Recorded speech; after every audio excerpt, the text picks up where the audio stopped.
the consent agenda for the day. The first item is to approve the Olmsted County Board minutes from February 17th, 2026.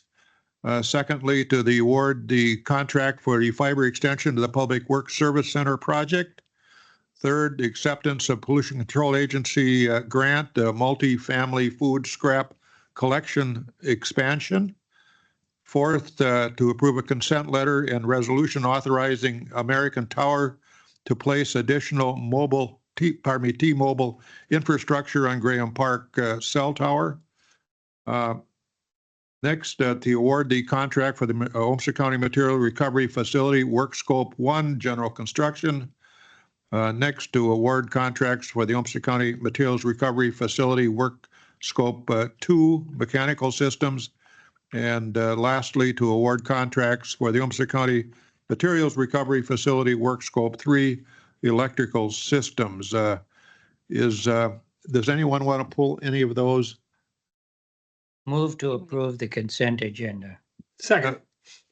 We have a motion and second for discussion. I would like to pull, just for the public, those items E, F, and G for a brief explanation on the Materials Recovery Facility, if that, would that be agreeable? It's fine.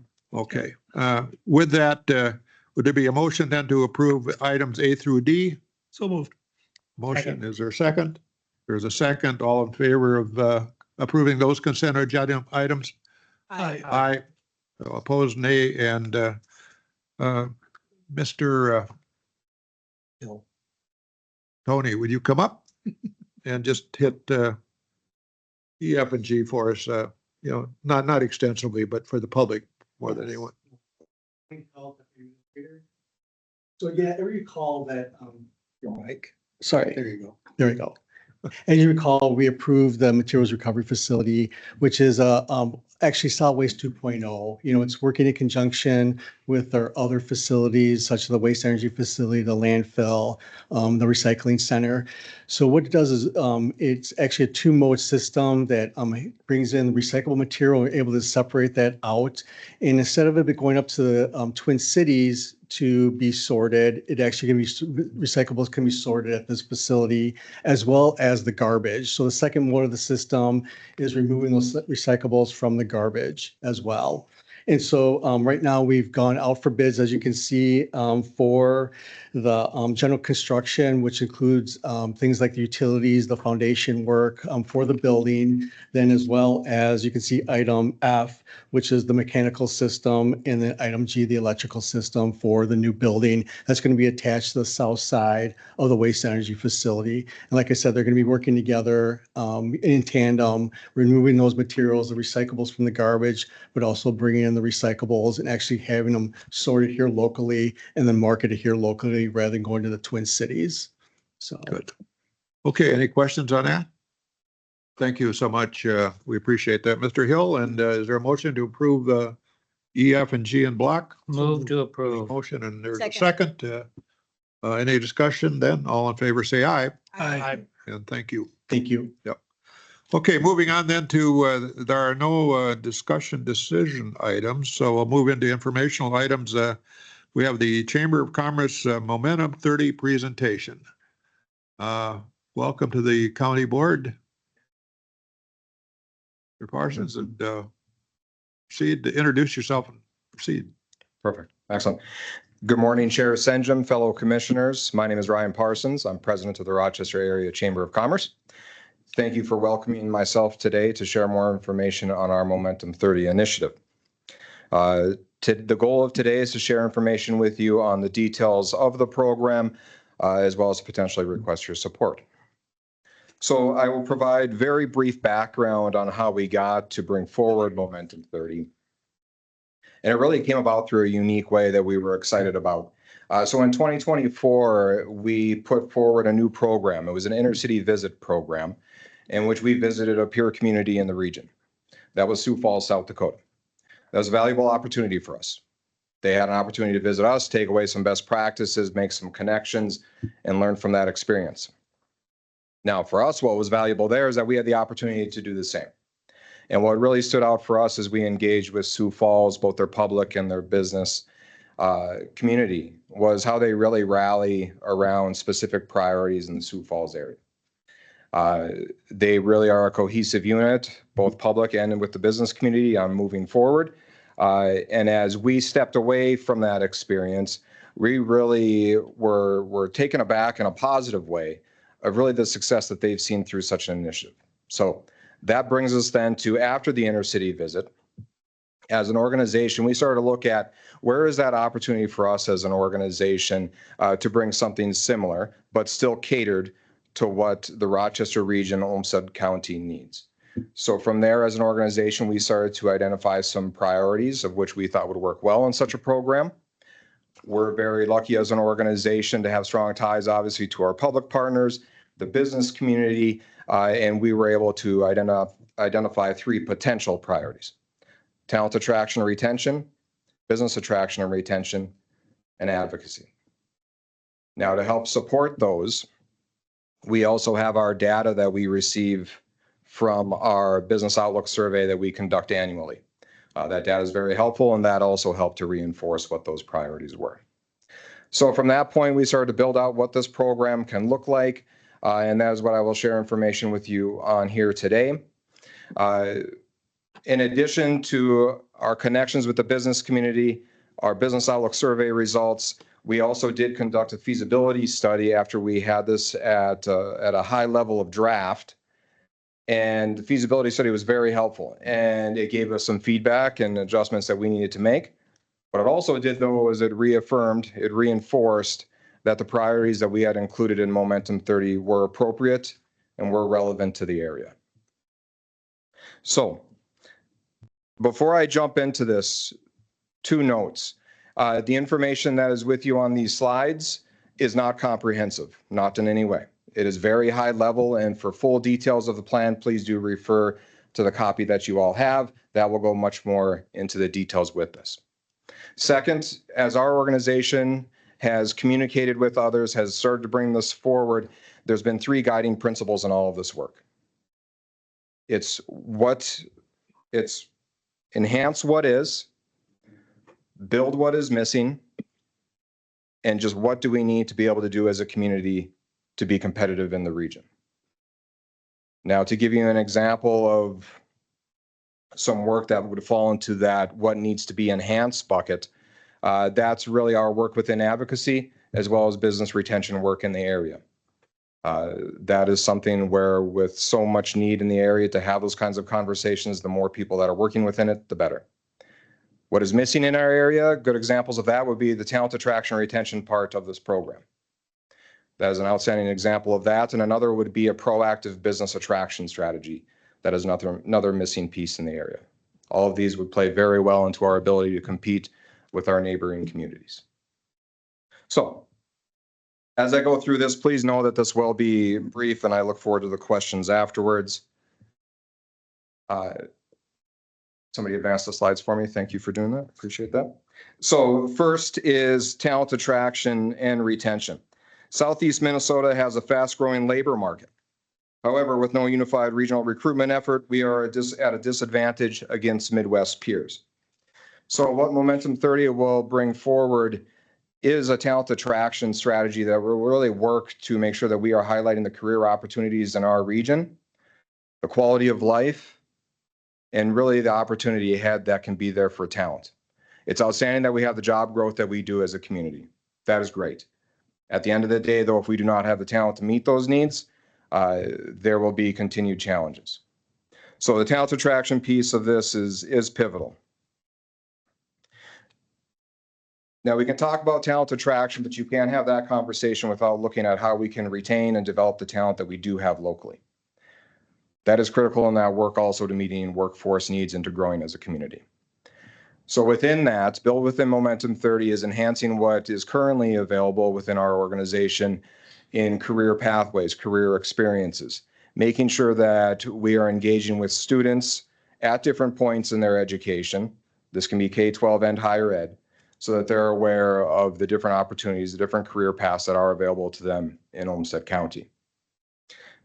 Now, also within that, we want to make sure that we're connecting with them, and this is back to that idea, key points throughout their education. We want to make sure that we are connecting with them at those times to have them more engaged, not only with industry and employers and community, but also just so that they're aware of really what those career opportunities are. That can include mentorship, more engagement with employers in the area, also that they have a better understanding of, okay, you do not need to go to Madison, you do not need to go to Fargo in order to have a career. There are plenty of opportunities for you in Rochester, Stewartville, Byron, and surrounding communities. Our outcomes that you can see noted, oh, there we go. Our outcomes that you can see noted in that, I will just highlight two here. We do aim to increase the young adult population ages 20 to 39 by 5% in those 5 years. Momentum 30 will run from 2026 through 2030. And then also to boost our college graduate, I should note, retention rate from 65 to 73%. Excuse me, did you say college? Yes, College. we do boast a very high retention rate for graduates. That's awesome. And Okay. as I share that number, please know that that's an average of the 3 primary institutions in the area. Okay. It's by no means comprehensive of all Yeah. the players, but Winona State, UMR, and RCTC. So it's an average of those where they currently are at, So you're meaning keep them in Rochester, Olmsted County. correct? Okay. Yep, correct. Exactly. So moving on to business attraction and retention. I noted it early on. One exciting part about Momentum 30 is that it will establish a proactive business attraction strategy for the area. That is a very important opportunity, especially as we think about the high potential that we have as a community right now, and such an awesome story to tell. So putting that into place will be a great opportunity to make sure that we are engaging with those industries that carry the most high potential for making that move to our region and investing here. Now, to inform those strategies, we will conduct studies to make sure that who we are approaching, who we are reaching out to is, as I said, high potential to be here. This will not be a blind strategy, it will be an informed one.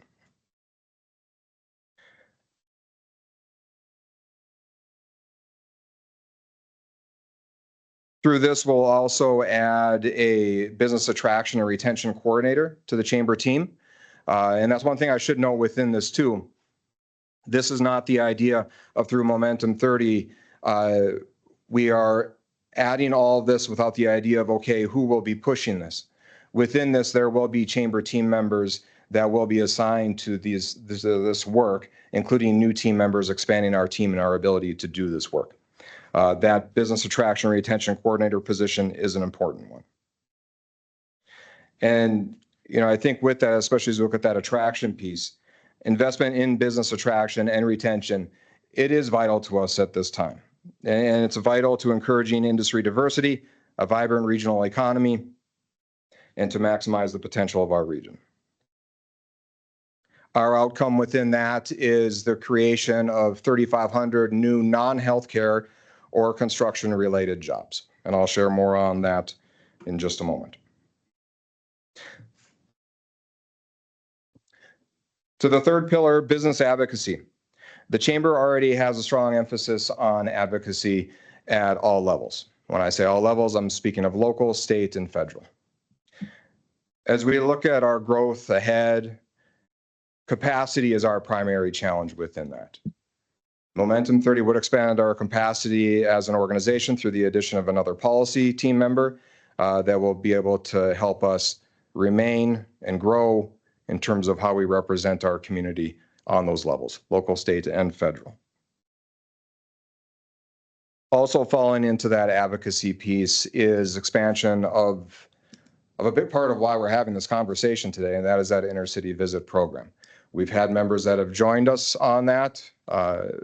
It was very valuable, and we look to expand that in the years ahead to engage with other communities to hopefully continue to draw inspiration from them and share likewise. And while not part of the core pillars, I do feel like it's valuable to share this information because Momentum 30 is a sizable program. It does have a goal of $2 million being raised, which would then be used over that 5-year period. So what's important within that is that we have a strong communication strategy built within. That communication strategy is very important to make sure that we are reporting the progress of the campaign, remaining transparent, and also engaging investors. Also included with this would be the establishment of an advisory committee that would help with planning as well as counsel as we progress through Momentum 30. So as we look to the economic impact of Momentum 30, I'm going to read for you here just some details that I hope will be helpful in this. As we focus on the job creation, the Chamber has determined 4 primary sectors for new job creation other than healthcare and construction-related jobs. The industry sectors for job growth are professional and technical services, education, technology and software, and agri-food and ingredient manufacturing. Please know that it is not limited to this, but at this point, as we project our outcomes, that is where we are focusing. The primary job creation number totaled 3,500.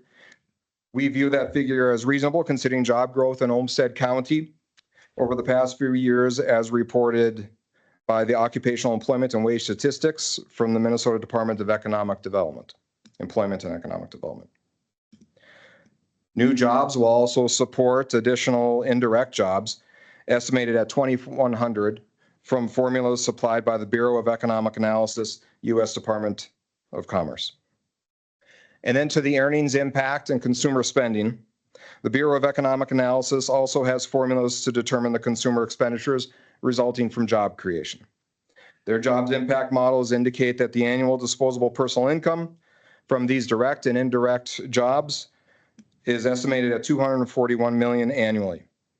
This will be dispersed in a wide variety of retail categories from automotive to groceries to healthcare, utilities, professional services, and housing-related expenditures. So I hope you do find that information helpful. As I said, there is a more detailed information available that you should all have. I am looking forward to the questions that you all have. I do request the support of Olmsted County. We would be grateful for the support of Olmsted County at $200,000 over the 5-year period. Those funds, and I want to restate this, those funds will be dedicated to the work in front of you today. They will be dedicated to Momentum 30 and progressing this initiative. The Chamber greatly values our partnership with Olmsted County. The support of Olmsted County can be vital in helping us address regional priorities and maximizing the potential of our communities through the Momentum 30 initiative. Thank you. Thank you, Mr. Parsons. Members, any questions of Mr. Parsons at this time? I have a question. Yes. Chair. So, Mr. Commissioner Wright. Ryan, do you work with the other chambers in Olmsted County, the other small city chambers? We do. Yeah, thank you for asking. So go ahead. Tell us more. Yeah, so I will not take credit for this phrase. Actually, the chamber, my counterpart in Faribault actually says this. If you've seen one chamber, you've seen one chamber. They are all different. Now, we are quite different from Stewartville and Byron, and as well as our partners in Owatonna, Mankato, and so on. So what that means is we look for those appropriate opportunities to partner and how we can engage. Myrna and the Stewartville Chamber team, they're great to work with, and as we share information on policy, or we maybe need to bring more businesses to the table, ones that they might have inroads to that we do not, we make sure that we engage them. They're also supportive and partner with us on our annual Lemonade Day program, which can be a whole nother conversation for a whole other day. That is a youth entrepreneurship program, but we appreciate that partnership with Stewartville. Byron as an organization is growing. They are volunteer-led, which means a few different things. And one of those is how, as we as the Rochester Chamber, can help support them appropriately. So we look forward to growing that relationship. They've recently restarted becoming more active. And while not in Olmsted County, I do feel like this can be valuable to the engagement and partnership discussion. We do work frequently with not only the Minnesota Chamber, but Owatonna and Mankato chambers. We do have strong relationships with, and they have been very valuable especially as we think about what kind of development, what kind of support from a policy and legislative standpoint can be needed along Highway 14. We understand that we need to work together to move some of those things forward on the state side. So, I have another What else? question. Commissioner Wright? That's right. So, I think one of the unique characteristics of what you presented to us is really focusing on diversity in the industries that are in Olmsted County. And it's pretty obvious that we have one very large industry that's correct. that attracts a lot of people. But for working with Olmsted County, we have clients that might not be able to access that industry simply because of educational levels. So the diversity of the industry, I think, is really important that we could bring to Olmsted County. Can you tell us a little bit more about that, about your target sectors? And you bring up a really good point. As we talk about talent attraction, retaining the talent that we do have, ensuring that there are career opportunities for all levels of experience and education, that is important.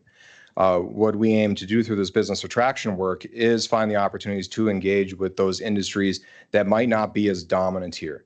Because I do think as a community, we have a lot to talk about that is very positive. We do have good access as a community. When I say access, I'm talking about interstate access as well as obviously air travel access. We have a strong workforce that we need more of, and we also are in a strong position location-wise within Minnesota and the Midwest. So we have a lot to talk about, a lot to tout there.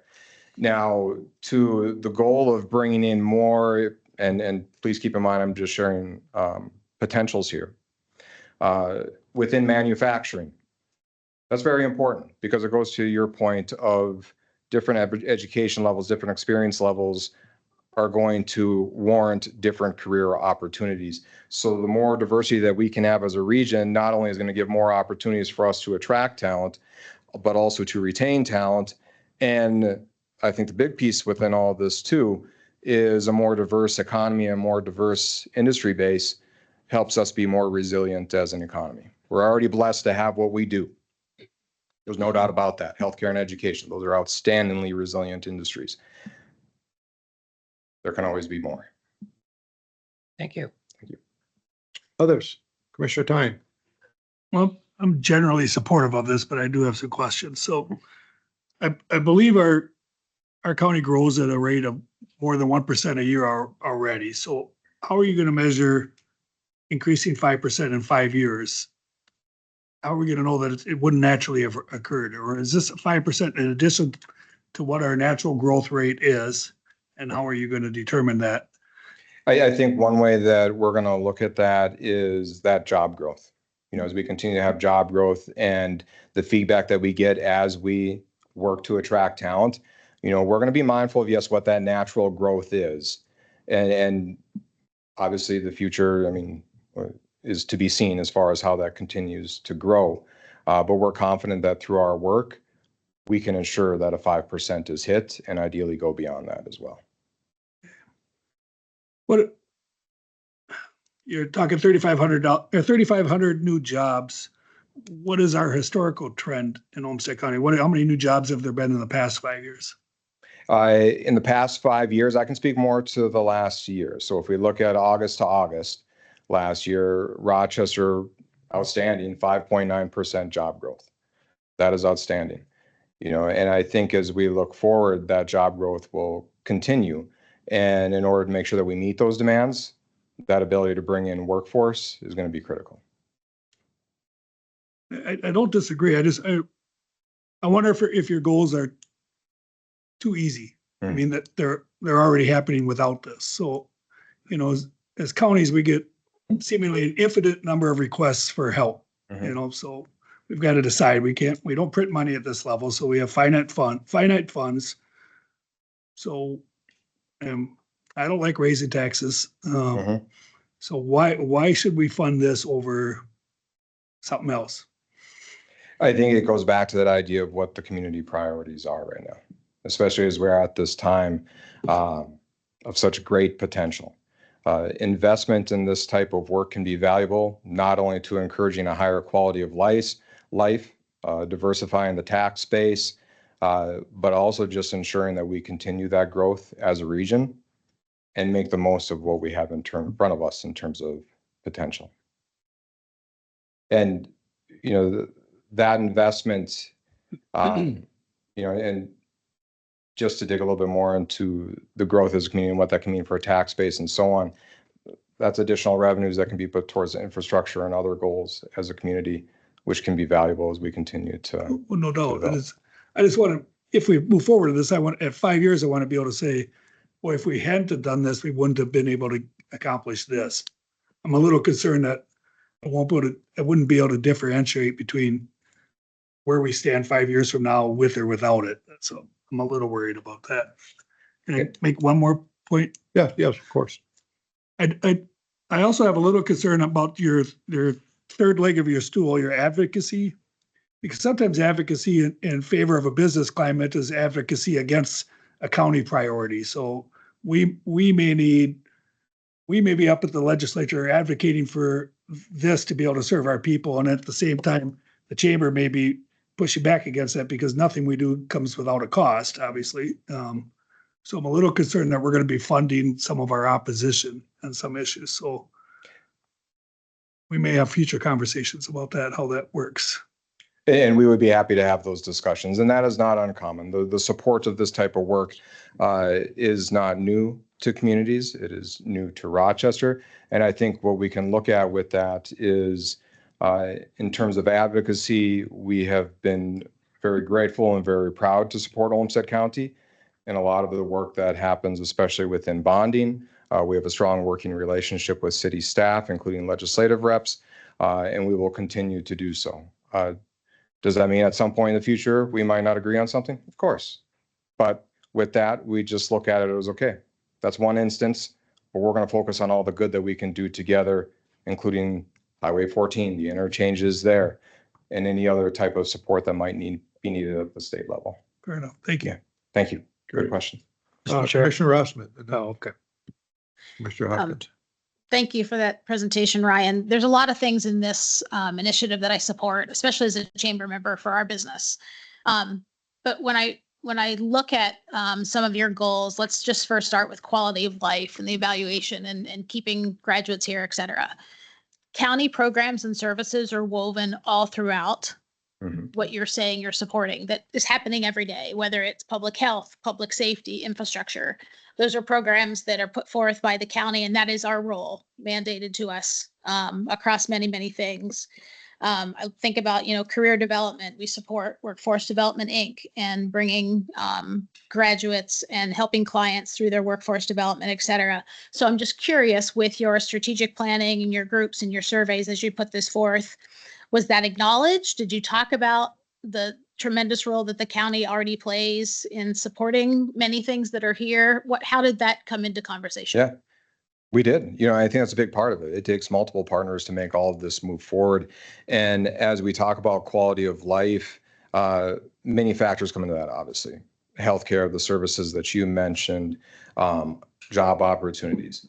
I think also built within this too is, okay, how can we support those and keep that progressing? But also quality of life, even a bit more in the idea of, okay, what do we need to have to be attractive as a community? So as talent looks at an area, they're looking at, okay, what makes this stand out from community X? What amenities are here? What type of entertainment do I have? All these different aspects that go into either a recent graduate, a young family, all these different questions that come into their head as they look at moving to the area, making sure that those attractive pieces are there and they're also part of that package of, okay, here's what the county, here's what the city, here's what all these other partners are bringing forward. What I can share with you from my side, just from my experience. So when I was looking at the opportunity of moving to Rochester and Olmsted County, I got two young girls. First thing I did, is there a zoo in Rochester, Olmsted County? That was important. Oddly, it was important. We can check that box. We got a zoo here, so we're good to go. So, I mean, that's just one example of just how somebody's mind works as they look at moving to an area. And it's really a comprehensive package of those more intangible, vital resources like you described and combining them into a total package with also just some of the fun and the entertainment and the awareness of, okay, this is why all of this is special. Look at the trails we have. Look at Oxbow. Look at this. So Just follow up on that. Yeah. So to build on some of Mark's comments, so that's where, as I think about this ask, is the money better spent supporting what we're currently doing and the programs that will further support what you're doing that is very specific to the chamber, may have policy asks and initiatives that don't match with what we do, that money over the next 5 years continues to support the programs and build and strengthen programs that we already have in place versus writing a check to the chamber. That's how I think about this ask, and I'm trying to decide where it's best spent. Commissioner Hopkins? Yes, thank you. Thank you for your presentation. You know, many in the community would say that there is already an economic development effort within Rochester, specifically through Ready.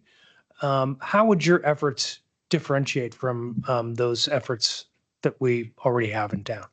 good question. That was an important detail as we went through this, identifying, okay, what is in the area.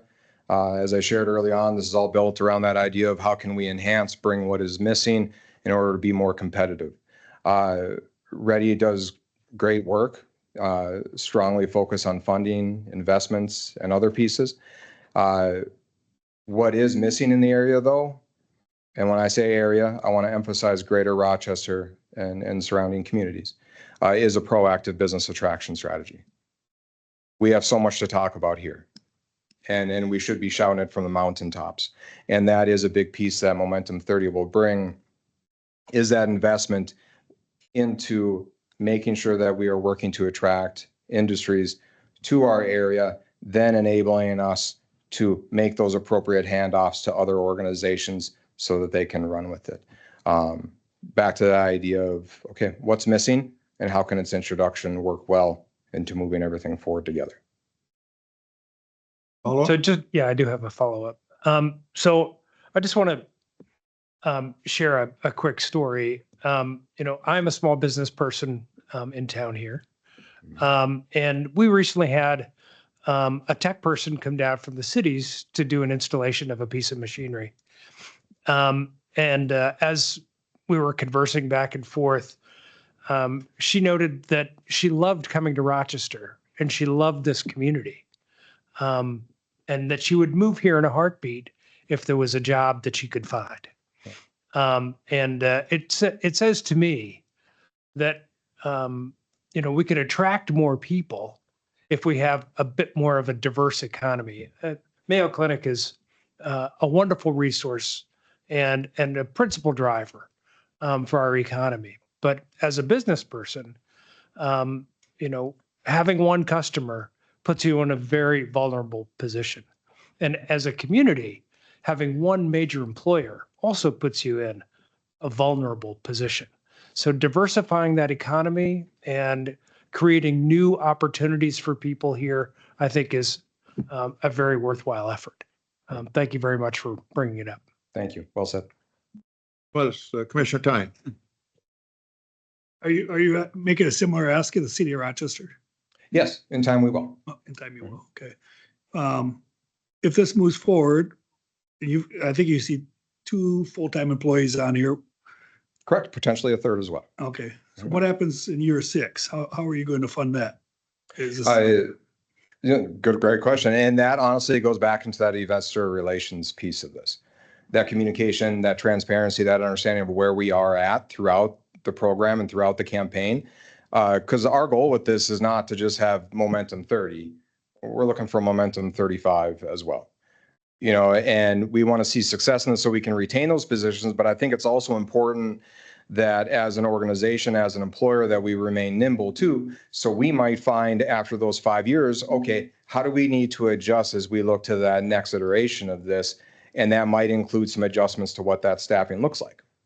So while that retention of those new positions is important. There's also some value in having some flexibility as we potentially approach a second version of this as well. But the goal would be to retain them.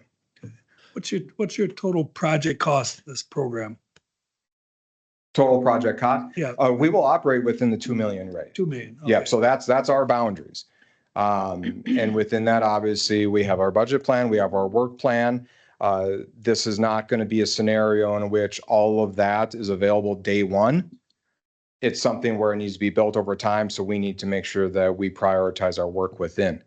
I can share too within that since working in the commitment phase of this plan, we have raised 790,000 of the 2 million goal. So we have seen a positive response. We have a long ways to go. I do not debate that. But we look forward to the challenge as an organization. Is your ask all or nothing? No. Okay, thank you. Anyone else? I've just got a couple and maybe just to tag off Commissioner Hopkins. Yeah, so we do have ready. We do have the Destination Medical Center EDU. We've got CEDA. We've got perhaps Southern Minnesota Small Cities Group. I mean, there's a whole collage of people interested in economic development in their silos. Is there any way which this initiative would bring those together and with some degree of synergy? That, I mean, that's what we're going to need. Yeah, If this works at all. Yeah, you're exactly right. And I think the one thing that to your question, yes, partnerships are key to what we do. And I think as an organization, we've demonstrated that we are a willing partner with any organization or employer or community. But within the structure of the plan, is that contemplated? Yes. Okay. Exactly. And that goes back to what Commissioner Hopkins has shared about being complementary to the work within the area. And at the end of the day, even with the organizations noted, all valuable, no doubt about that. Sure. At the end of the day, though, there's still missing pieces to that economic development puzzle in our area, to which this can be valuable. And, you know, I think as we looked at our feedback as we were going through this, that talent attraction and retention priority, by far and away, the one that received the most response. And that is a missing piece right now in our area. This is this is hard work.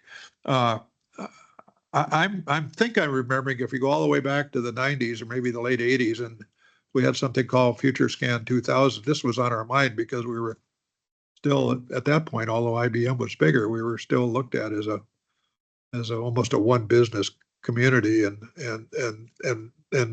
the fear associated with that because you've got all your eggs in one basket. Right. In terms of just thinking about this we got $2 million, you got a lot, but you really don't have a lot if you're talking about incentive businesses, and a lot of business recruitment nowadays is free agency. How much will you pay for us to come to your community? Mm-hmm. Is any of this 2 million put into any sort of an incentive fund? There would be opportunities to do that, but that goes back to the idea of we need to be mindful of how we can have the most impact within the funds that we do have available. Okay. So promotion will be a big part of it, but I think also the opportunity and this is within the plan, how can we research and find some of those other opportunities or incentives that could be established in our community to help make it more attractive to businesses and employers? Because there's a lot of tools that we are currently not using that could be great additions to our community. And I think that becomes a future conversation and becomes a little bit more of a possibility through some investment of time and resources in those conversations. We live in the greatest community on the face of the earth, as far as I'm concerned. And we would think that we would be attractive to anybody in the world that wanted to, put their foot in the ground in terms of a business, but kind of we're not. And I sat year after year in the Senate Tax Committee listening to consultants come forward and say they're not going to come to Minnesota because of your business climates, particularly the high corporate income tax and the high individual, high earner income tax, and it's just killing you from the standpoint of enticing outside businesses. But and that is what it is, and probably not going to change that. But as you think about, or as you perhaps thought about the what we are in terms of a place, and as I just think of it, I think if there's a future in a business development initiative, it has to somehow revolve around agriculture and agricultural plastics, if I call them that, or the sustainable aviation fuel thing, which we know is going to happen. Is going to just where is it going to happen? And your initiative in Albert Lea with terms of the green mill and things like that, that agricultural innovation has got to be part of our fabric, because we albeit we're a healthcare community, we're embedded in an agricultural setting, and so that's kind of be part of us. And I'm probably a little biased when I say this, but I do also think this whole thing related to the changing transition of energy worldwide is and the technological features and the considerations related to how that happens. And it's not going to just happen with a solar panel and a windmill. We know that. It's going to be far more than that intellectually and innovatively. But as you think about that, we are a state embedded in, if you will, brain power. That's one of our strengths. Now I'm starting to ramble, but is there anything in this thing, or I guess anything is flexible to bring a greater, if you will, academic power, if you will, into this initiative? And industries, big ones at least, like to follow, academic situations where they can do the R&D and things like that, or get that kind of assistance. And I'm suspecting there isn't, but I mean, that's just part and parcel of any great economic economy. Has a part of that background is a strong university or a strong research and development arm. And thank you.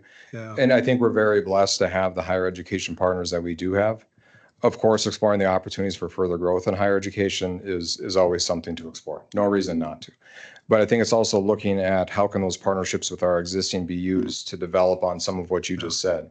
I'm glad you made the note about agriculture. Yeah. It is easy to forget sometimes what we're surrounded by and what is such a driver for neighboring communities.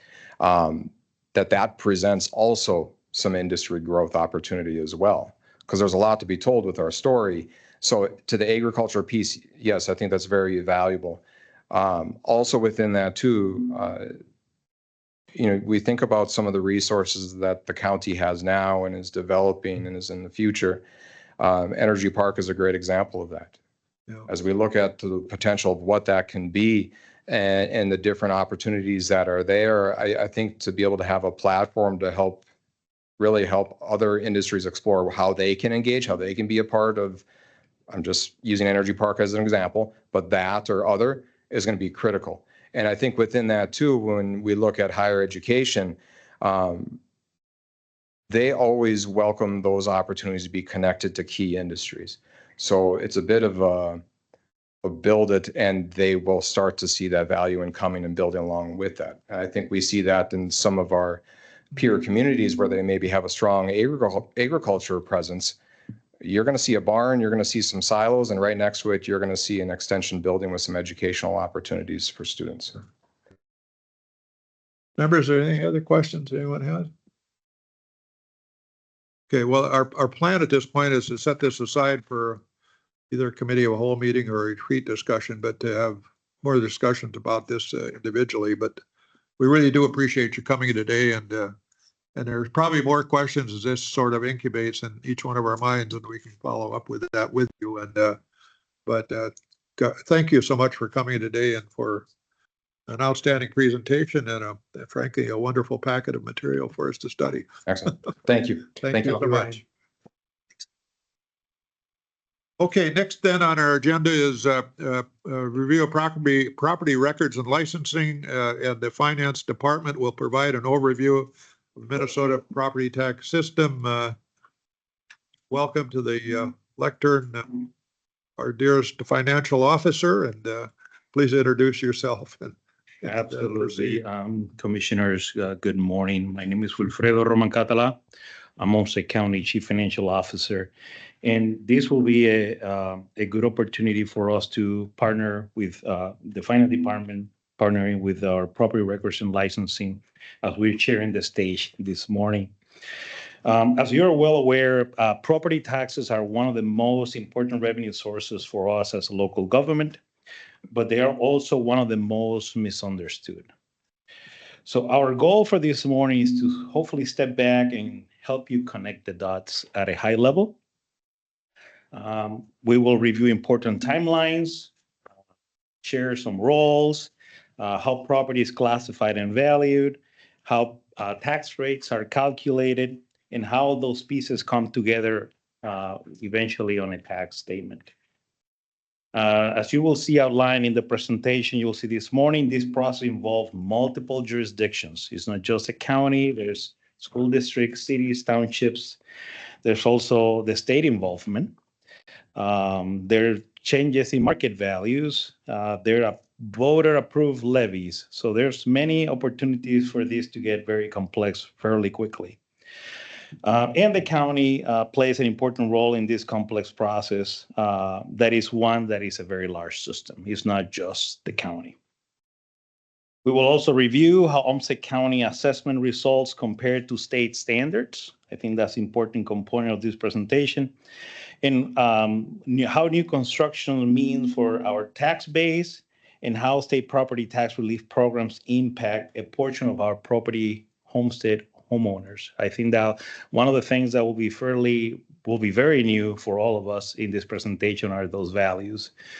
We haven't presented that information in the past. We got information from the Minnesota Department of Revenue pertaining to those programs for the past 3 previous taxable years, 22 to 24. So I'm happy that we can present that information. So hopefully by the end of this presentation, we hope you feel confident explaining at a very high level how the county's role in the property taxes is.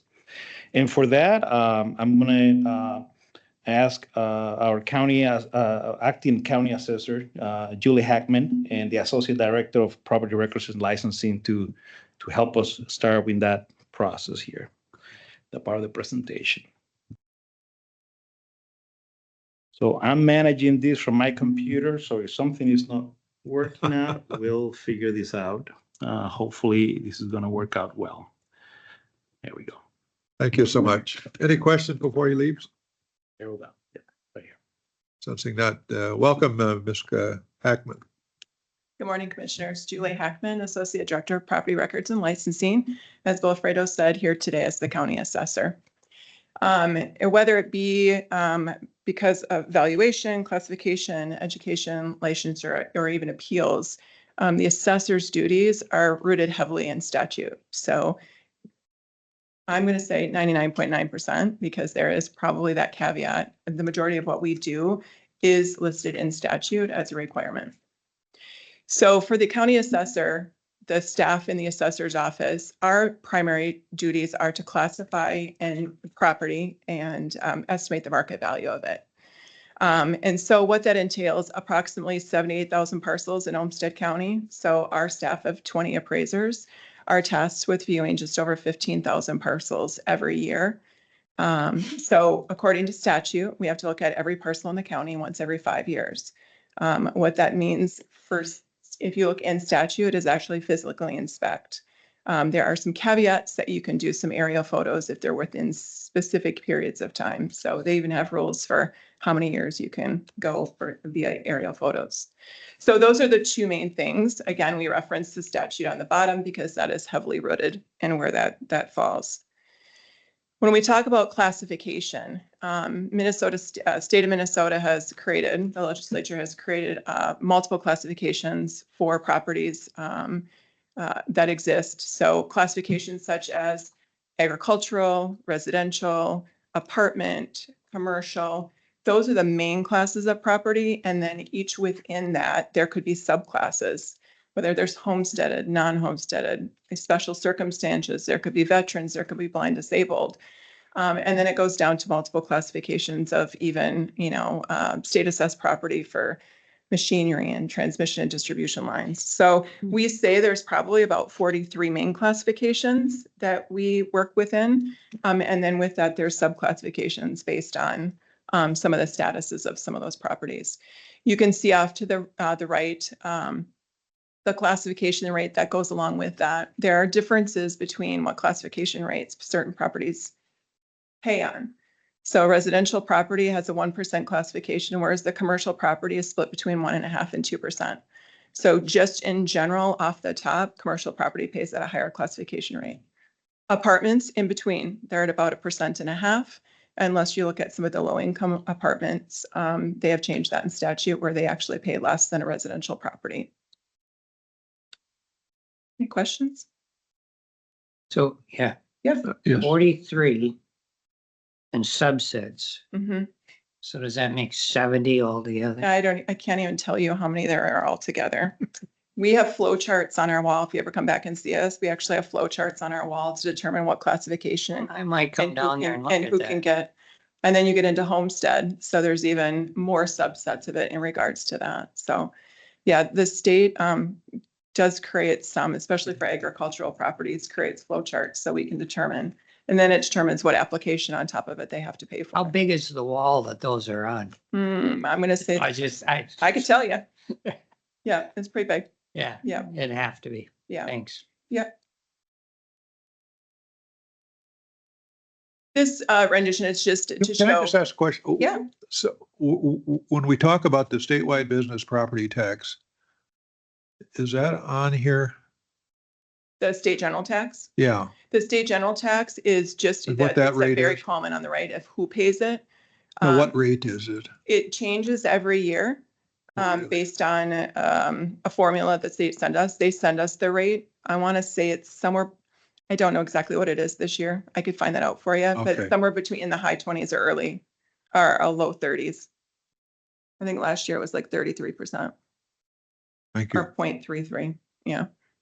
But we can tell you what that is. That's a formula that the state sends to us that we Right, apply to yeah. property. But the column far to the right, subject to state tax, those are the properties that actually are subject to that state general tax. And if you remember, you might be able to tell me better than I am able to say, but years ago, that started as a tax that was applied to non-residential seasonal property Right, as well yeah. as commercial property, and was meant for schools. Yeah. And then a number of years back that they stopped making it specifically to schools and they just applied it to the state general tax, to the Yep. general coffer. Yep.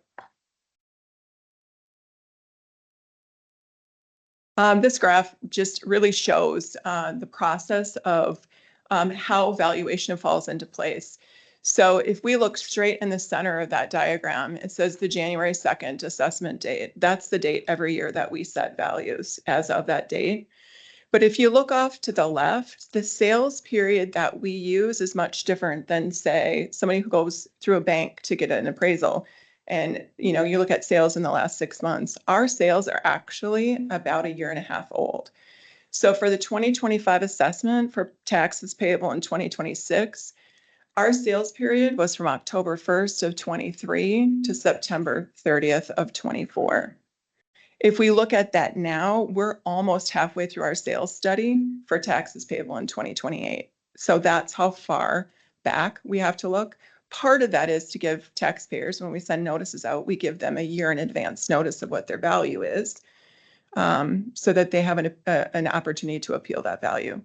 So in Minnesota, it's a current year tax, but it's based on a value from the prior year. So if you look past that January 2nd deadline, we typically send out statements by the end of March. So just a side note, we're proofing statements, valuation notices and tax statements right now on property records. So we will get those sent out in the next couple of weeks. The April 1st through June 30th, that's the time period for appeal. So the first 2 weeks of April, we have specific meetings set aside for those jurisdictions that have what they call local board of appeal and equalization meetings. That is the point in time where property owners can come to those meetings, call our office, and appeal their value. It goes through the end of June, but the county board of appeal and equalization, I think, is the 23rd or 24th this year in June. I should have looked at that before I came. But that is the last day that we can make changes to values for values that will be used for property taxes next year. Once that date passes, the County Board of Appeal passes, we statutorily are not allowed to make any additional value changes to that particular assessment. It will be for the following assessment. They also have one additional avenue they could go through, and if they choose to, they can file in tax court. Then in November, we send out T&T notices. In January 2nd of 2026, it starts all over again.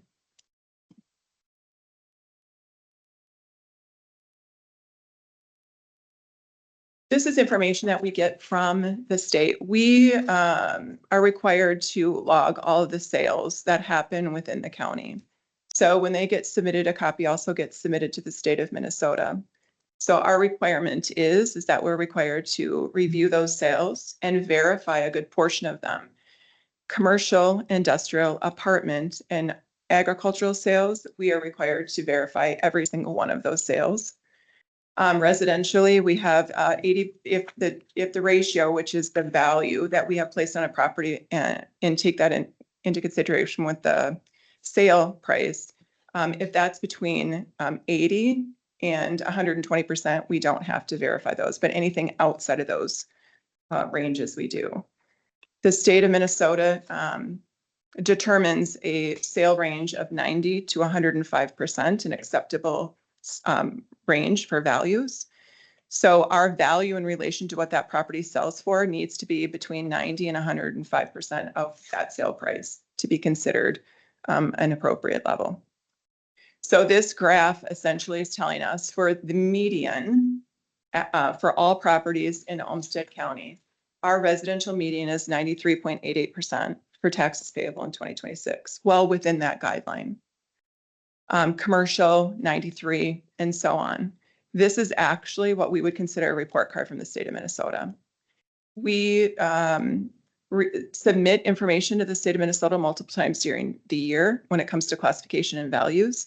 And so then they send us reports back in regards to where do we fall in line with where our statutory requirements are.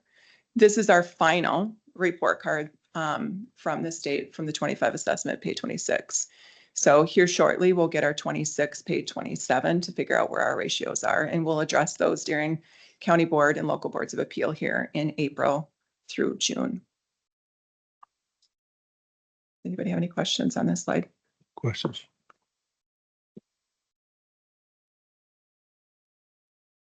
This is a graph that we've presented multiple times when we meet. This is just an 11-year trend of new construction within Olmsted County for all jurisdictions. In 2025, for page 26, our new construction is about $458 million. For the 26 assessment, it's $479 million. So as downtown grows, as new construction gets added, this number will go up significantly. So if you look at 11 years ago, we're virtually double new construction of what we were. So this is the value, if you This is new will, construction. The of new value of the new construction construction. Yep, in the value Olmsted County in to the tax 2025. roll. Okay. Yep. Is So that- keep in mind, some of this could be exempt value. But a good portion of it's going to be a taxable value that gets added. Yep. Do we have any idea, with bold forward, what percentage of that $5 billion project will be exempt from property taxes? I don't, because it's all going to be determined. They're going to have to apply. Each year they give me the breakdown as to what they use their buildings for. So it really determines, or depends on what they use each of the buildings for as to how much they are. So until Right. they're built, we won't know. But there are some buildings that are fully taxable, and then there's some that are prorated based on what they're using Sure. those particular buildings for. So no, I don't until they're done and they tell me what they're being used for. But in the next 5 years, we're probably going to see tall skyscrapers on this thing, and portion of them are going to be taxable, and portion. Yeah, and we can make sure that, we're showing just taxable so that we can use the apples to apples. That'd be great. Yep, so we can pull that out. Yeah, Thank we have the ability to do that. Yep. So my recollection is the research and education component of Mayo is tax exempt, but the healthcare In clinical space. is not. component is taxable, and Correct. And as I recall, they would almost take on a room by room basis, they'd try to apportion that room for what happened there. Yeah, they have pretty specific records as Yeah. to what they're using for each of theirs. They can take it down all the way to parking lots. They can tell me how much they've allotted for education. Yeah. Down to that. So they send me spreadsheets that have each of their properties, what they're being used for and what portion is being used for each of those purposes. Yep. Thank you.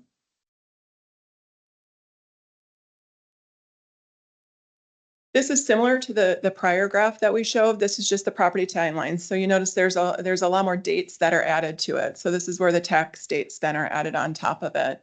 So to the left is during that assessment date, that appeal date, when the notices are sent out. You've got December 31st, where it's the last date, to file for homestead for pay 26. So anything after that goes to the following year.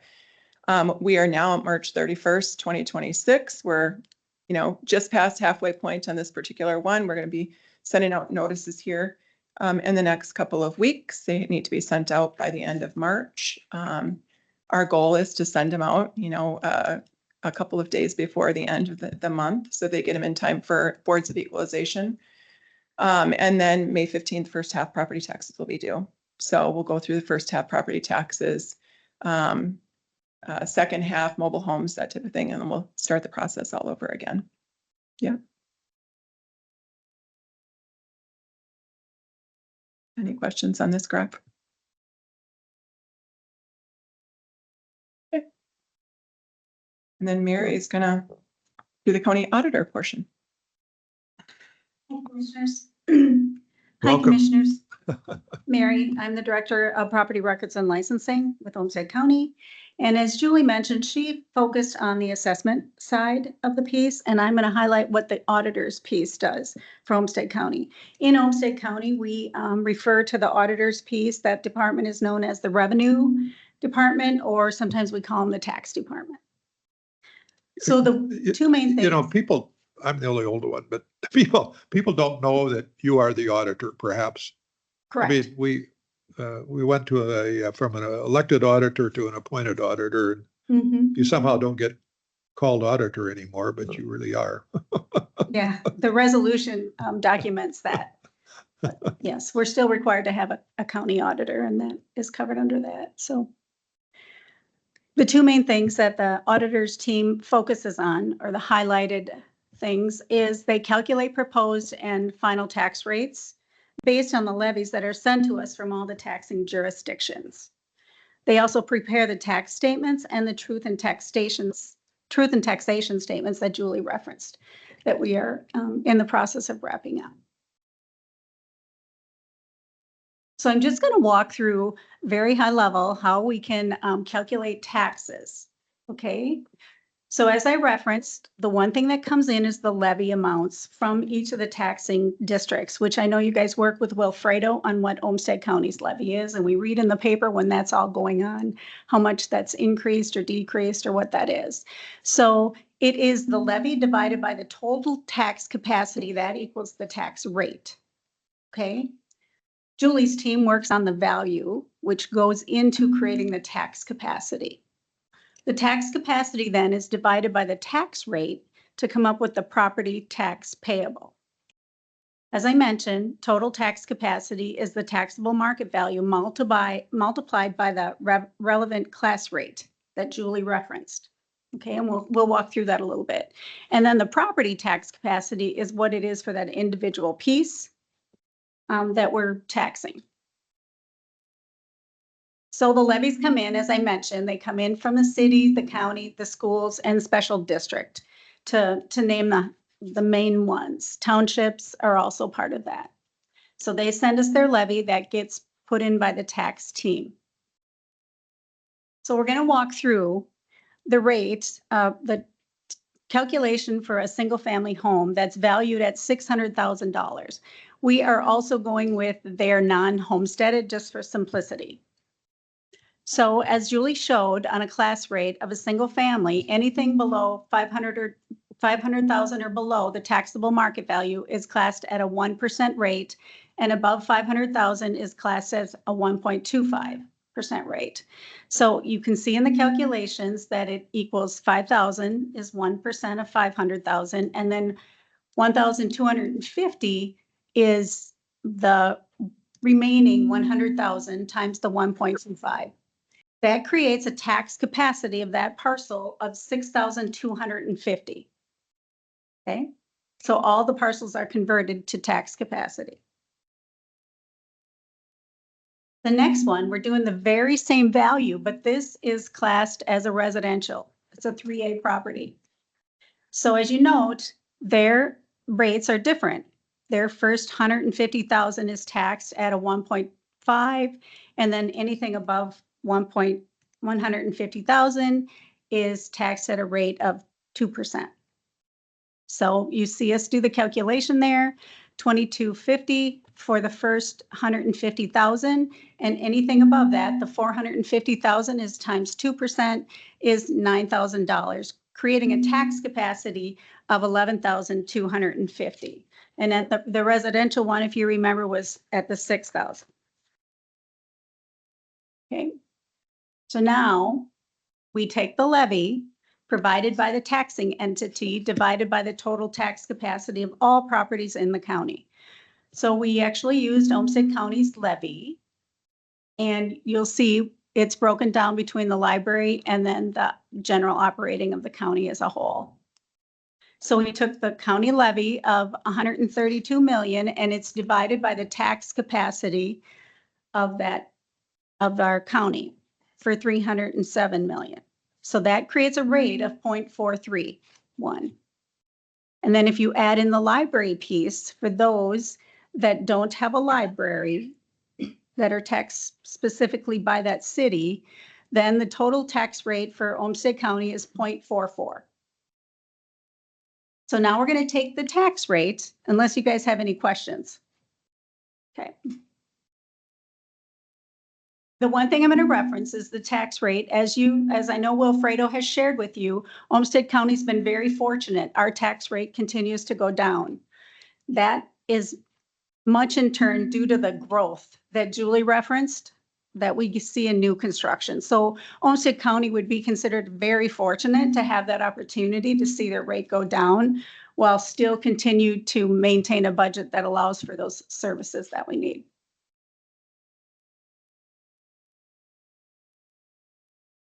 So now we're taking that single family, non-homesteaded parcel that was valued at $600,000, and we're calculating it by the rate of each taxing entity, right? So as we referenced, Olmsted County's tax rate for the residential is 43.117 times the tax capacity of that valued parcel.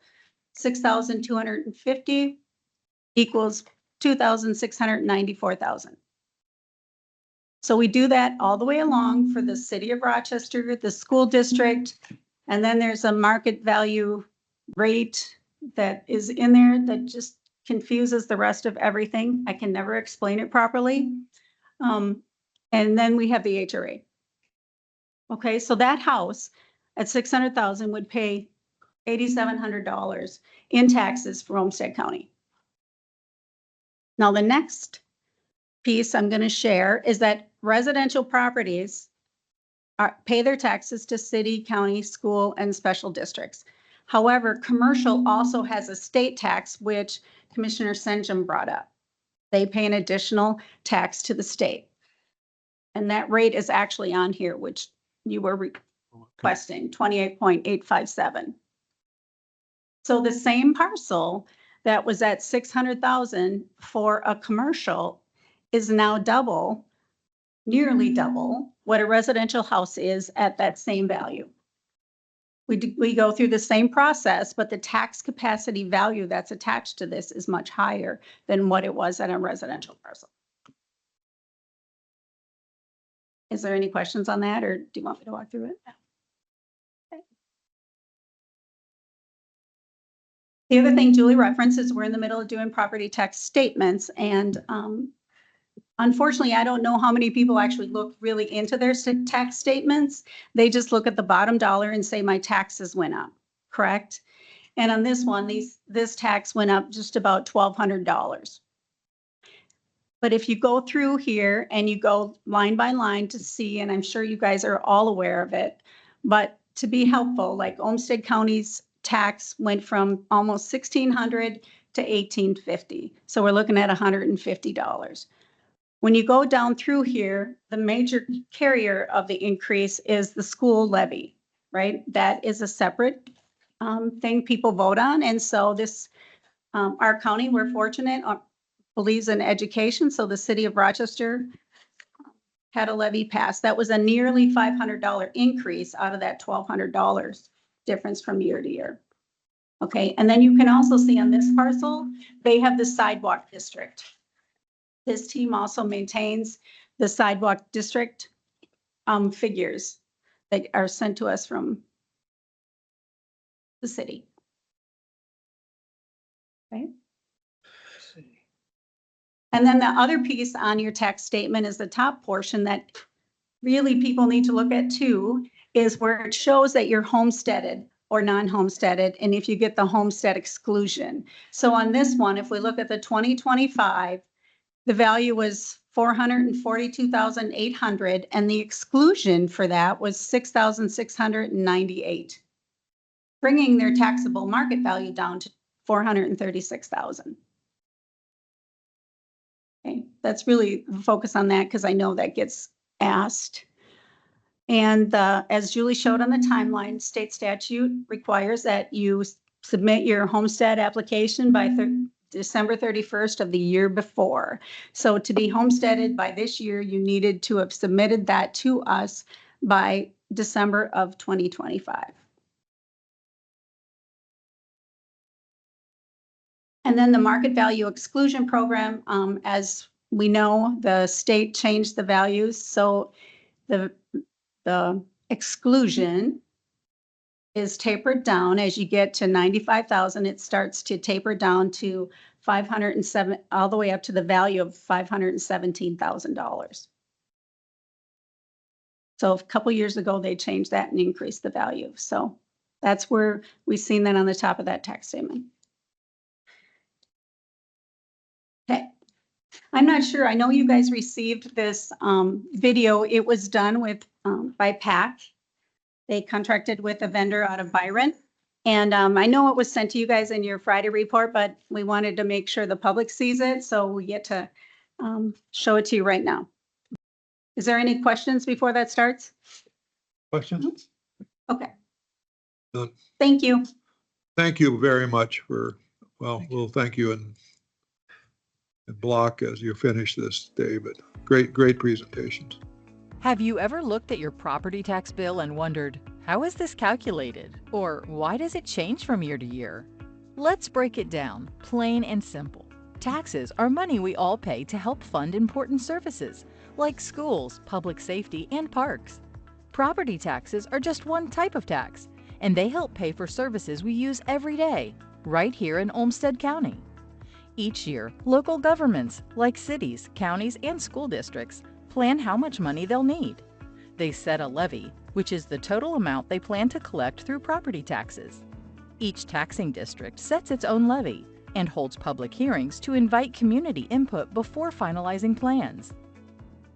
The state creates property classes, which include agricultural, residential, apartment, commercial, and variations of each.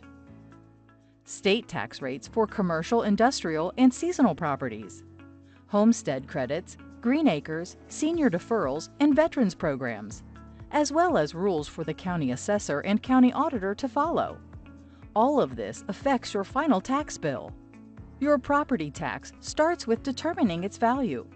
The county assessor studies sales in your area and estimates what your home would sell for as prescribed by state statute. This is your estimated market value, and it helps determine your share of the total tax bill. Think of it like splitting a dinner bill. If one person orders a steak and another orders soup, they don't pay the same amount. Property taxes work the same way. Everyone pays their fair share based on their property's value. Let's go back to the levy set by your city, county, and school district. This is how much money they need to operate for the year. Think of it like the overall bill that needs to be split among all the properties in the area. Now, to figure out how much each property should pay, the county auditor looks at the total value of all the properties combined. Using that, they calculate a tax rate, kind of like dividing the bill based on property value. Once that rate is set, it's applied to your property's value to determine your share of the bill. So the more valuable your property is, the bigger your slice of the levy pie. So once the levy is set and the money is collected, where does your property tax money go? A portion goes to Olmsted County for things like public safety, public health, and parks. Another portion goes to the school district to pay for education. And depending on the location of the property, a portion goes to either a city or a township. Some property classes may also pay a portion to the state. A special amount also goes to fund housing through the Housing and Redevelopment Authority, or HRA. Property taxes can go up or down year after year. Why? It could be any number of reasons. Budgets and levies change based on need. New construction increases the overall tax base and the number of properties sharing the cost of the levy. Property values fluctuate based on demand and sales, and the interest rate can have an impact on driving that demand. Voters approve new projects or referendums, and/or because of changes to state or federal laws. It's important to note that you can have a say and make your voice heard when it comes to property taxes. What can you do? You can attend public budget meetings. After public budget meetings, talk to your local city council members, school board members, and the Olmsted County Board of Commissioners about property taxes and how the funds are used for the services you believe are most needed. Pay attention to your Truth in Taxation notice mailed by Olmsted County each November. This notice shows the estimate of your property taxes for the following year, and it includes dates for public meetings where budgets and taxes are being discussed. And finally, you can reach out to state lawmakers as they determine the rules your county assessor must follow throughout the property tax process. Remember, your voice matters. Property taxes can be complicated, but they are essential for paying for things our communities need. They also help strengthen and improve community programs and services over time. Now that you know how they work, you're better equipped to understand and get involved. Very good.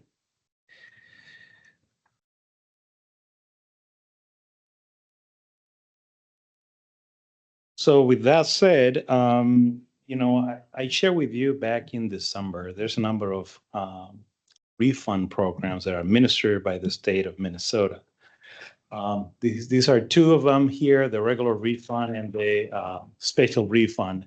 The regular refund, sometimes it's called the circuit breaker, and it's based on household income and the amount of property taxes that individuals pay. So, and then the special refund, to qualify for that one, the property tax will have increased by at least 12% and $100.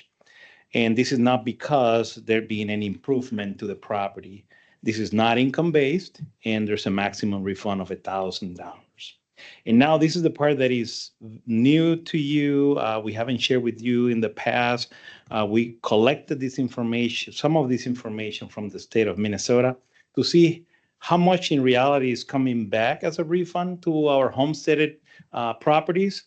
And then how do we compare to the overall state? Are we on average about the same or not? So I think this is the fairly new information. I'm going to try to expand here so you can see clearly. As you can see, data is from 22, 23, and 24. Those are the tax years. On the first column, you see the statewide number. That's the number of claims made at the state level, and then the dollars at the state level. So for example, in 24, we see that the state number was for 544,000 claims, and the state reimbursed at the statewide level $749 million worth of property taxes to those homesteaded properties. For Olmsted County, that amount of claims were about 15,000, which is about the average for the 3 years that we have listed.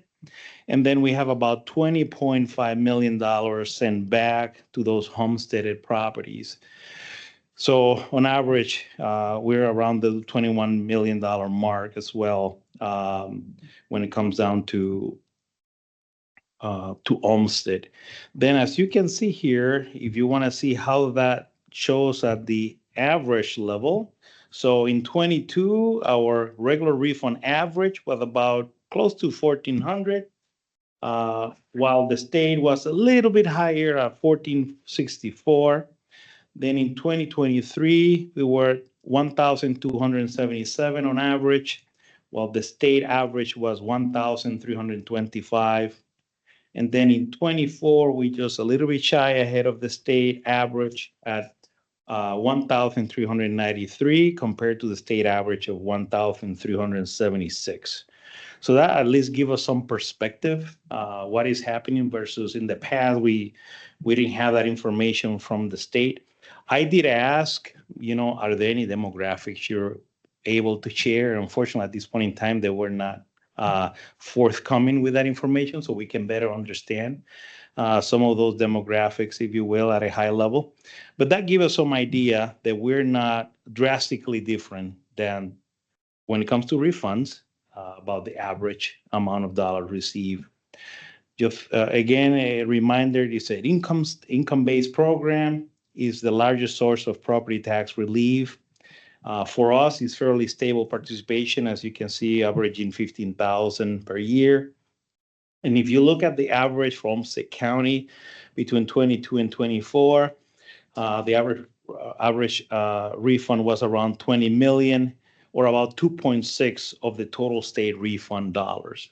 And if you think about it, we're about 3% of the population of the state.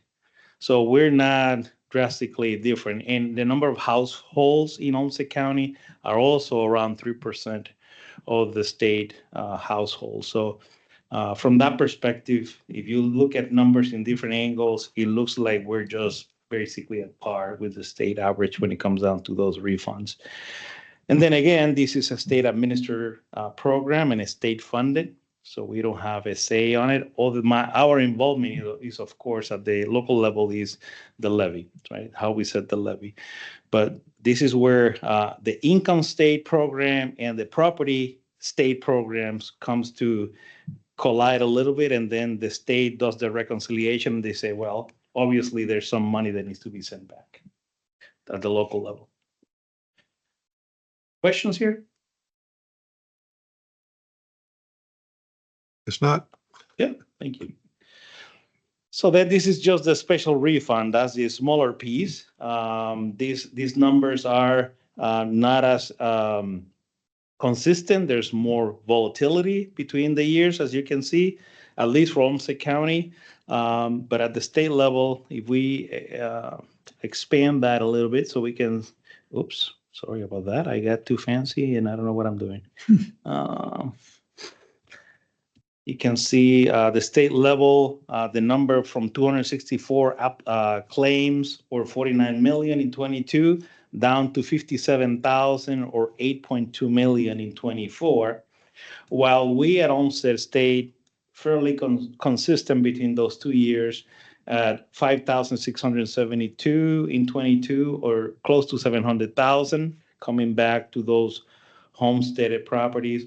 And then in 24, getting close to the 6,000 mark in around 583,000, again, coming from the state. So on average, those numbers are not as significant, but nevertheless helpful to understand. As you can see in 22, Olmsted County average special refund was $123, while the state level was $185. 23, Olmsted 106, the state 137. And then in 24, Olmsted is 98, while the state average 143. So I think here differences are modest, numbers are small. Obviously, this is not income-based and it's very volatile between years, much smaller program than the other one. It's also state administered and state funded. And then here, what I did was I took the opportunity to say, okay, if I combine those two programs and I compare, which will be this column here, labeled state, regular, and special refund to Olmsted County homeowners, and compare that amount to the residential property taxes paid by Olmsted homeowners. Again, this is the homestead-only population countywide across all jurisdictions, school districts, cities, townships, the county, HRA. Then what we see, a refund as a percent of the tax in 22 was about 13%, and then 23 and 24 closer to the 11% mark.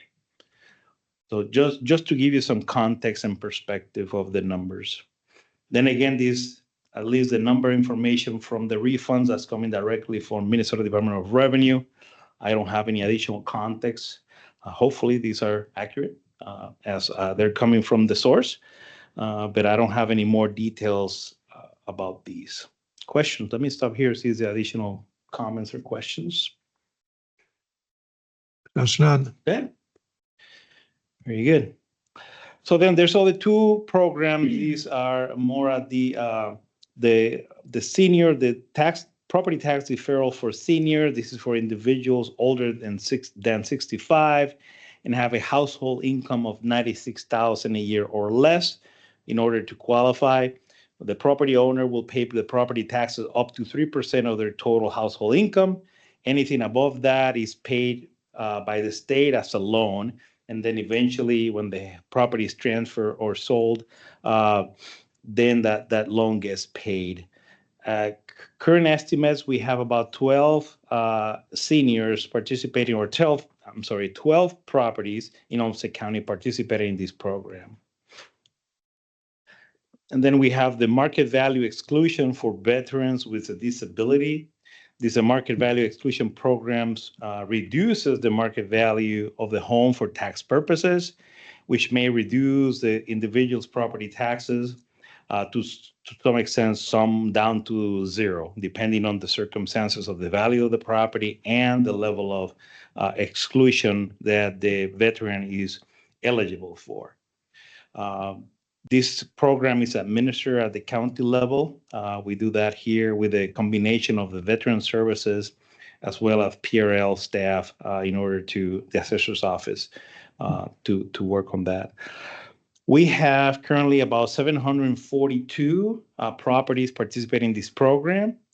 Total estimated market value for those properties is $790 million. The taxable market value of that for those is 128 million, leaving about 162.4 million or 56% of those properties tax exempt. So that's the extent of that. It's up here just in case there's any questions. Yeah. Mr. Chair, I have a question. Yes. Maybe Julie or Mary could help us with this, but the tax deferral for older than 65 seems to be awfully low. Unless they're all veterans as well. And they went into the veterans program. But is it low because people don't know about it? Or is it low because it's too complicated for them to figure out? Or is it low because they really don't want to have a loan and give up when the house is sold, there's nothing left for the heir, I assume, or something else? I'm going to say all of the above. We have 12. And it is a program that they go through the state for, that we get notification. It has helped a couple of people over 65 keep their houses from going into tax forfeiture. So the state does have some programs where they cover some of that to keep them out of it and then continue to pay it. So we've got a couple of that. They've added a couple this year. I think it's not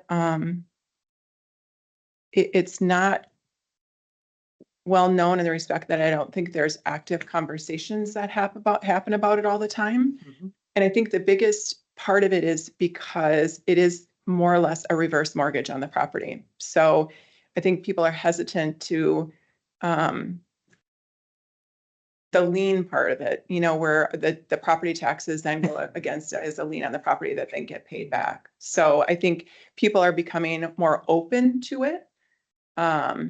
but it really hasn't had a lot of response over the years in regards. Yeah. When we send out our tax statements, do we send something in addition to tell people that they could qualify for one of these things, maybe? On the reverse side of their notice, there is some information on the different programs. In regards to the property tax refund, for a number of years, we used to have a little stuffer that we used to put in the property tax statements, which we're updating right now. And they're not going to be in the property tax statements this year, but we'll have them available for when people come in to pay property taxes. We can give them the little flyer that talks about both parts of the property tax refund for either one of those programs. But the state's form that we use for property tax statements valuation notices, that has some information on it, and that is the same form that the entire state uses. So, but we don't do active advertising for Right. senior deferral specifically. Now, also another question. No, go ahead. When, if a property is going to go into forfeiture and they might qualify for one of these, my assumption is that your office Have the conversation. talks to them Yep. about that possibility. Yep, if they fit the criteria for it, it's one of the options that they'll be given. Yep, Thank you. yep. Madam Chair, No, you're the chair. Madam Julie Heckman. If people take advantage of this, does it in any way affect Olmsted County revenue? No. It doesn't, because, right? I didn't so we think so. still get whatever the Yeah. difference in the taxes that comes from the state. I keep thinking every year there's people out there that are on a they own their house, they're on Social Security, maybe a small pension. Property taxes are, they see that big bill and it's a big ouch. And that this would be for many people, either they're going to lose their equity in their, paying their taxes, or going to pay the nursing home ultimately. It's Right. like, who gets it first? And it seems to me, and I just ask, in a situation like that, and a person did move into the nursing home, do you know whether or not the state loan would get paid off first before the nursing home I don't. dipped in? Okay. Okay, well, I'm just thinking out loud now. Maybe it's another movie. People understand movies a little bit better or videos better than they understand. Yeah, I know when a lot of our assessment staff, our appraisal staff get phone conversations, people are calling in regards to it. It typically comes up, they want to talk about their value, but really in the end, it's the taxes, right? That they Right. really want to talk about. And so I do know that some in specific areas, I'll use Elton Hills, for example, people have lived there for a long, long Sure, time. yeah. And so I know that particular staff person that is responsible for that area has had a number of conversations with some of the property owners that have called, and we can give them some of that information other than to provide them, with the data and give them some choices. But in regards to the overall, advertising of that outside. It of just that. seems to me to be an attractive option for perhaps people with not heir, that Yep. don't have children waiting for the Yep. inheritance and so on and so forth. And we went for a number of years in Olmsted County without any. So 12 Right. for us has been a big increase for us. Is the definition of big, but Any other questions? Yes, Mark? So there are other counties in the country that have programs to cap the rate at which property taxes can go up on an existing home. Or does the state of Minnesota allow any counties in Minnesota to do that? it is based on legislation. And we did at one time, it was called limited market value. It went through a process up until, now you're going to test me. I'm going to say the early 2000s it started to phase out. And then by the later 2000s, they sunsetted it. So it used to be if the property increased, the value increased by a certain percentage, your tax base could only be either a quarter of the difference or 12% above the prior year. Now, that didn't include new construction, so you'd have to then add new construction on it. But after a number of years, it went from 10% to 12%, and then they started phasing out. They initially were going to phase it over like a 5-year period, and it ended up phasing out over like an 8 or 9-year period because they kept extending it. But when you look at the whole basis of property tax, it's supposed to be the fair and equitable, property taxes people are paying based on the value of their property. And so I think one of the big arguments at that point in time is that limited market value created inequities throughout the state or even in a jurisdiction based on whether or not when your property was looked at, how fast certain jurisdictions increased in value over other parts that, you saw some of those.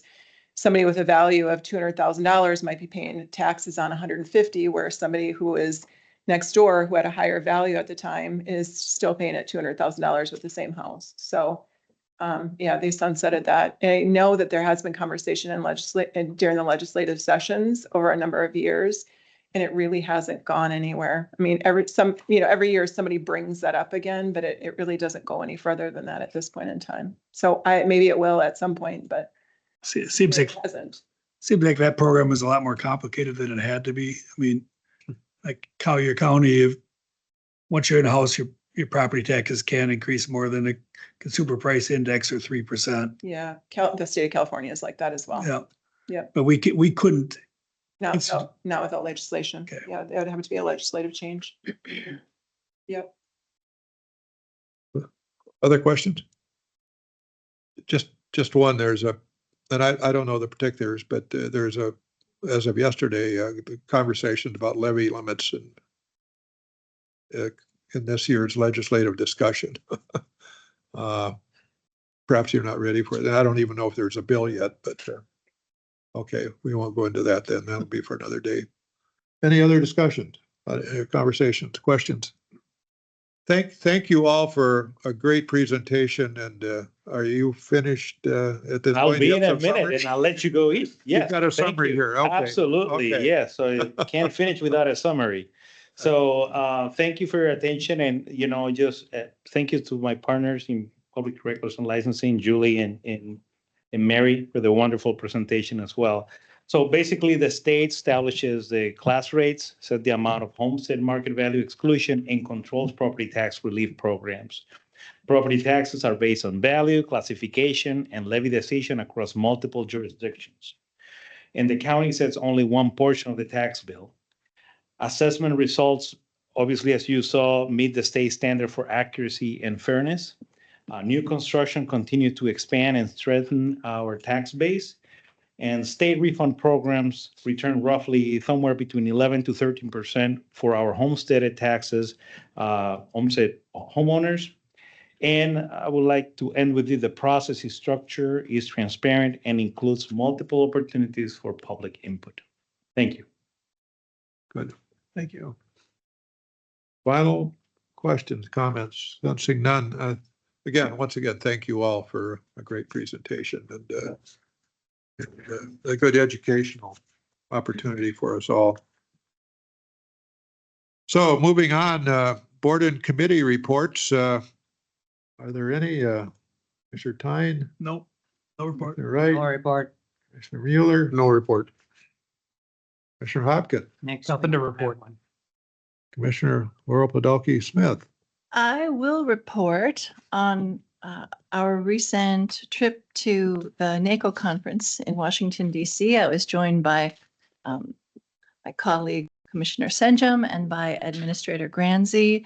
It was a fantastic trip. And just to put a quick context around NACO, in the same way that AMC lifts up the issues for Minnesota's 87 counties, NACO lifts up the issues, policy priorities, and unique funding needs for our nation's 3,244 counties, parishes, and boroughs. So we had two really fantastic general sessions with speakers who are just expert in their areas. I believe we were joined by at least 100 other county commissioners or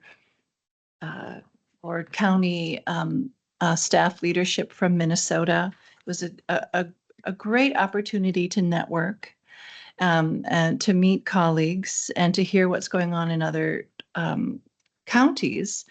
And some of the workshops that I attended were a public health workshop on healthy counties, a workshop on resilient counties, a very information-rich workshop on SNAP and Medicaid reform implementation following HR 1 and those impacts to counties, as well as a forum on arts and culture, infrastructure as essential for the vitality of counties, and a forum on energy data centers and county land use. It was all richly informative, very interesting. It gave me a lot to think about.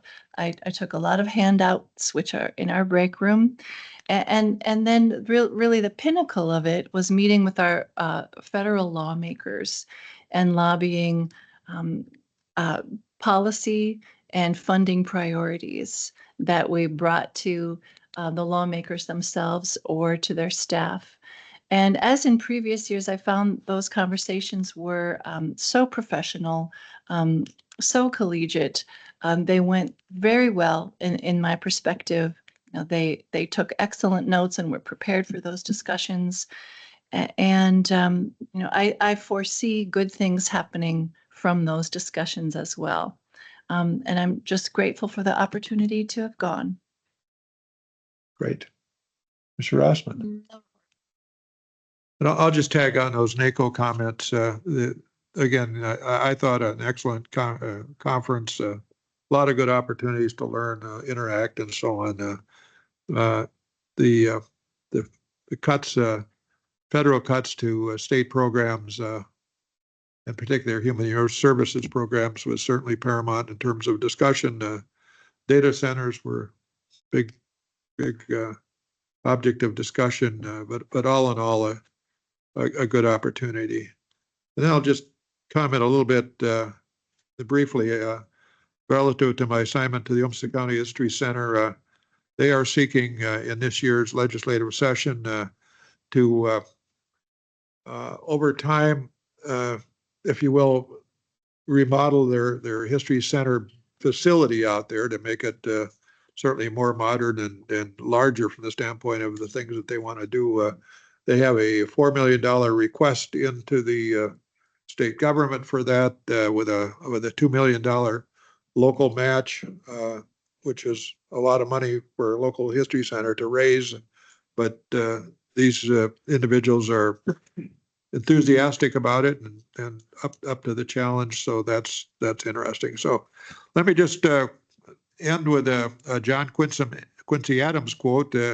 It goes, if your actions inspire others to dream more, learn more, do more, and become more, you are a leader. And with that, God bless our troops as they represent our country in a difficult situation. And is there a motion to adjourn? So moved. Second. Motion to adjourn is second. All in favor, say aye. Aye. I Opposed, nay, and we are adjourned. I'm stressed.